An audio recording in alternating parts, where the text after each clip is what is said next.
মধ্যপ্রাচ্যের চলমান সংঘাতকে কেন্দ্র করে রাজধানীতে জ্বালানি তেলের সংকট আরো প্রকট হয়ে উঠেছে। বিশেষ করে পহেলা বৈশাখের ছুটির পর আজ পরিস্থিতি আরো তীব্র আকার ধারণ করেছে। গতকাল পহেলা বৈশাখ উপলক্ষে ডিপোগুলোতে একদিনের জন্য তেল সরবরাহ বন্ধ ছিল, ফলে চাহিদা অনুযায়ী জ্বালানি না পাওয়ায় আজ সকাল পর্যন্ত রাজধানীর অধিকাংশ পাম্পে তেল নেই। সংশ্লিষ্টরা জানান, সকাল 8:30 থেকে আবারও ডিপো থেকে তেল সরবরাহ শুরু হয়েছে। তবে শহরের বিভিন্ন পাম্পে তেল পৌঁছাতে আরও অন্তত 1 থেকে 2 ঘন্টা সময় লাগতে পারে।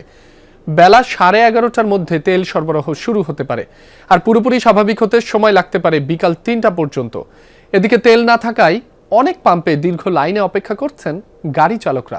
পরিস্থিতি সামাল দিতে পাম্পগুলো থেকে গ্রাহকদের নির্ধারিত সময় জানিয়ে দেওয়া হচ্ছে। কবে নাগাদ এই পরিস্থিতি পুরোপুরি স্বাভাবিক হবে তা এখনো অনিশ্চিত।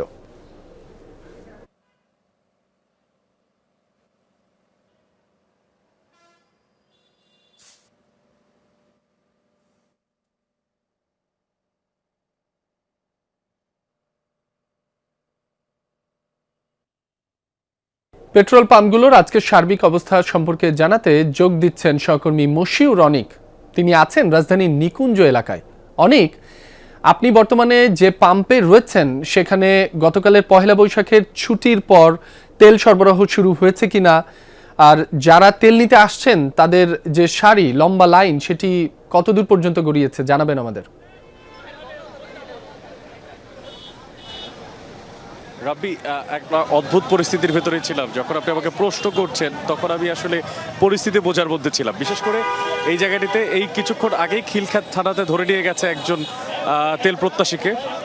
তার অপরাধ ছিল হচ্ছে তিনি এখানে উপস্থিত যারা আছেন, বিশেষ করে যারা সকাল থেকে লাইনে ধরে দাঁড়িয়েছেন, সেই লাইন ব্রেক করার চেষ্টা করছে। আমরা একটু কথা বলার চেষ্টা করবো আসলে মূল কাহিনী কি ছিল সেটি জানার জন্য। কিছুক্ষণ আগে যে ঘটনাটা করেছে, আসলে ঘটনা কি হচ্ছে? যে কোনো দিন তেল নিতে আসলে উনি মনে করেন যে সিরিয়ালের বাড়ি 1-2টা গাড়ি প্রত্যেকদিন ঢুকাই দিবে। আন্দাজি মিথ্যা কথা বলবে যে সিরিয়ালের বাড়ি মানে গাড়ি ছিল। থানায় ধরে নিয়ে গেছে, দেখ তাকে থানায় ধরে নিয়ে গেছে। থানা গ্যাঞ্জাম চলতেছে ওই জন্য পুলিশ থানার ভিতরে নিয়ে গেছে। আমরা যেমনটা শুনছিলাম, আসলে তাকে নিরাপত্তার জন্য ভেতরে নিয়ে যাওয়া হয়েছে। এর পরবর্তীতে যে সমস্ত প্রশাসনিক দায়িত্ব সেগুলো পালন করা হবে। রাব্বি, যে প্রশ্নটা করেছেন যে আসলে গতকালকে পহেলা বৈশাখের যেই বন্ধ, সেই বন্ধের পরবর্তী সময়টিতে আজকে সকাল 8:30 থেকে কিন্তু তেল দেওয়া শুরু করেছে। আর এখন যদি আমি ঘড়ি কাটায় দেখি তাহলে এখন সময় হচ্ছে 11:05। এখন কিন্তু তেল এসে পৌঁছেছে আমি যে পাম্পে আছি, অর্থাৎ নিকুঞ্জ মডেল সার্ভিস নিকুঞ্জ পাম্প যেটাকে বলে আমরা চিনি, সেই পাম্পে কিন্তু তেল এসে পৌঁছেছে। টোটাল আমরা যতটুকু দেখেছি 18,000 লিটারের মতো তেল এখানে এসেছে, এবং এই 18,000 লিটার কিন্তু পর্যায়ক্রমে ডিস্ট্রিবিউট করা হবে যারা সাধারণ মানুষ, যারা গতকালকে রাত 11টা থেকে অর্থাৎ তারও আগে থেকে যারা এখানে লাইন ধরে দাঁড়িয়ে আছেন। একদিনের যে বন্ধ, সে ছুটির কারণে কোথাও তেল ছিল না।